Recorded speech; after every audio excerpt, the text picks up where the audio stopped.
What screams I make terrible financial decisions? Story 1.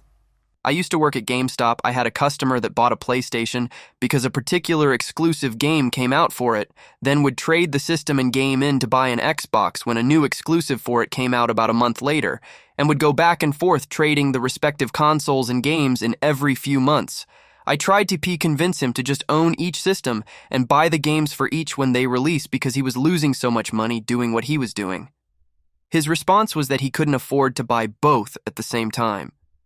I didn't have the brightest customers. I worked at a store called Vintage Stock. It's a lot like GameStop. We had people like that for us too. We were in the same strip center as a GameStop, and we paid out less cash than they did. A guy came in saying he was playing our system by buying our cheap shit and selling it to GameStop. Like buying a used PS4 from us for like $300 and selling it to GS for like $100 instead of to us for $80. Like you didn't make $20, you spent $200.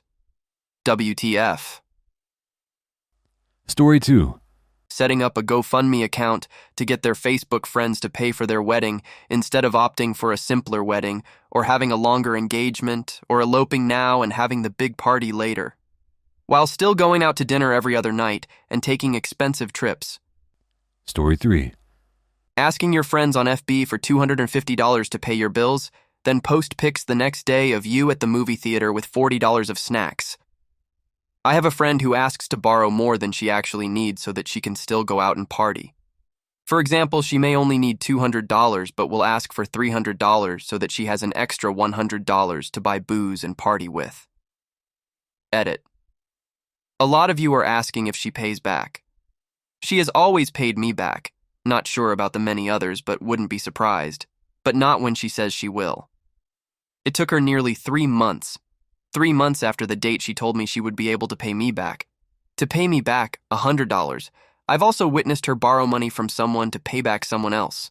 I have reason to believe that she doesn't pay some of her family back like her mom or brother, because they always give it to her no matter what. She always borrows money from people. It's a regular, weekly thing for her. Story 4. In Western Australia, it looks like this.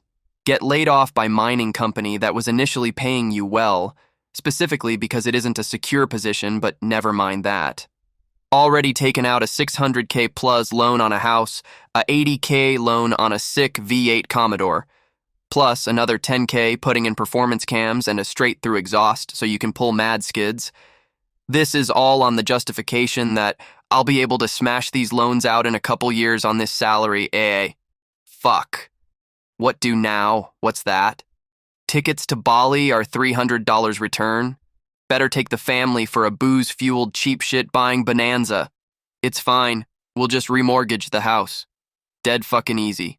Story 5. Treating the limit on their credit card as money they have. X. They have a $5,000 limit on a new card and immediately think what they could buy with $5,000. And opening a new credit card when they run out of that $5,000. I used to be a cashier at a store which had their own credit card that can only be used at that store. Most of the credit applications I processed were either denied or given very low credit limits because those cards attract people with the worst financial decisions. Story 6.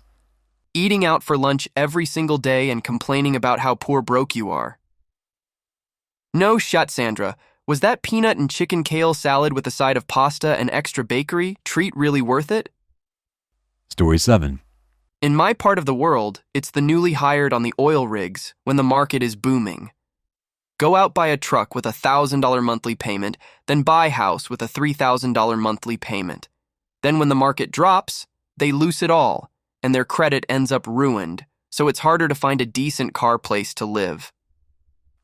Story 8. Rent-a-center.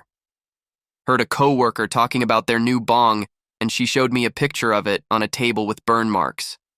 I asked why it was so burnt, and she said, "Ugh, rent-a-center's on my ass because I haven't paid yet, but I don't want to. I shouldn't have to pay for a burnt table." I replied, "Why would they even rent it to you like that?" She says, "Well, they're assholes. I told them I burnt it and they won't even give me a discount or anything. They want more. This bitch's new bong cost more than a table I now own off Craigslist, and she's $200 in debt for a table she can't even keep." I still think about that interaction maybe twice a week. Edit. Clarified that I didn't buy the table off of her. Story 9. I used to know a guy who was renowned for making bad decisions in general. To be fair, he was funny and had a heart of gold. He just wasn't a logical thinker. He never had any savings. He was always buying his girlfriend of the month pretty expensive things and always mooching off his mum.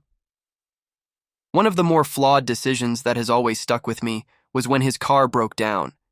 It was a piece of junk, so it was bound to happen, no biggie.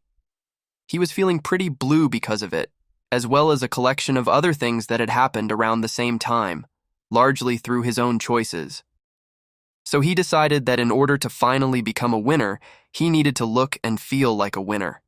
And do you know what makes you look and feel like a winner? Owning a brand new Chrysler. He was so excited about it, he could feel good things coming his way already. He'd picked the one he wanted, 70K AUD. He'd spoken to the dealer and organized when he was going to come in and do the paperwork. Everything was looking great for him. Then when he went to the dealership to sort it all out, it turned out that he hadn't been in his current job for long enough. So the loan finance, which he elected to do through the dealership, couldn't be approved. He came back looking pretty defeated, but in my opinion, being declined that loan was one of the luckiest things to ever happen to him. This man should not be in charge of his own money. Story 10. Complaining on Facebook that you can't afford the $200 it will take to cover your kids' school supplies this year, but also posting a daily pic of your Starbucks drink. Story 11. Questioning you on savings. When you let a friend know how much you have saved and they ask why you aren't spending more. Because if I spent it, I wouldn't have any saved. That's how saving fucking works. Recently got an argument with a friend about that. They accidentally saw my bank statement. My fault. I forgot to put it away before they came to my friend. Since they discovered what I have in saving, they always go back to it when I refuse an activity because I find it too expensive. I'm saving to pay driving lessons, and then a new car. To me, this money isn't mine. It's the car dealer and driver instructors, so I can't spend it. I even tried to explain to them that it's to pay for future debts, like credits in reverse, because sometimes weird stuff works. They still don't understand the concept. Story 12. I know someone who uses Rent-A-Center. I can't believe it's legal. He's paying like $50 a month for the last 3 years for a PS4 and another $100 a month, same time frame, for a TV that's no more than $800 if he bought it. But he keeps paying for it. He could have bought multiple TVs and PS4s in this time frame. He recently posted on social media wanted people's opinions on if it's worth it. Story 13. This might get ranty because I just need to vent it out. One of my colleagues is probably the nicest man on the planet. He's kind, considerate, and loyal. You couldn't write a movie script for a better person. No Rhodes Scholar, but very hardworking and liked by everyone. Almost every person in his life takes horrendous advantage of him. I can tell that he deeply fears being rejected by his loved ones and craves their approval and acceptance, but it has crossed a line. They have a joint income of over $150K, and yet are circling the drain in debt and can barely pay any bills. They live in credit. His wife is usually a decent person, but when she says jump, he asks how high. This has resulted in numerous luxury shopping trips, her mother moving in and being a complete leech on their lives, vacations, and they just had to buy 2 brand new vehicles last year with all the bells and whistles. They can barely pay the mortgage and the house is a mid-sized fixer-upper. At least every week or two he comes in and I force out of him the latest thing they spent way too much money on. Almost everything is on pay installments, even their utility bills. He pays for 5 cell phones. He usually can't drive his truck because there is no gas in it. In the summer, we have BBQs every week for about $3-5. Hot dogs are cheaper than burgers. And there are times he doesn't have the $3. A 45-year-old man with a 6-figure income doesn't have $3 2 days after payday. Thankfully, his kids are clueless that there is a problem. As it should be, they are kids and don't need adult problems. They get whatever they need for school. My concern is that one day the bubble will burst. Repo companies will come in, creditors are calling, they are precariously close to the edge at all times. All I can do is encourage him to get therapy and learn to say no. but I can't force it. We sincerely appreciate you taking the time to watch our YouTube video. If you find our content helpful and enjoyable, please click the subscribe button to stay updated on any new videos we share in the future. Thank you once again, and we hope to see you in our next upcoming videos.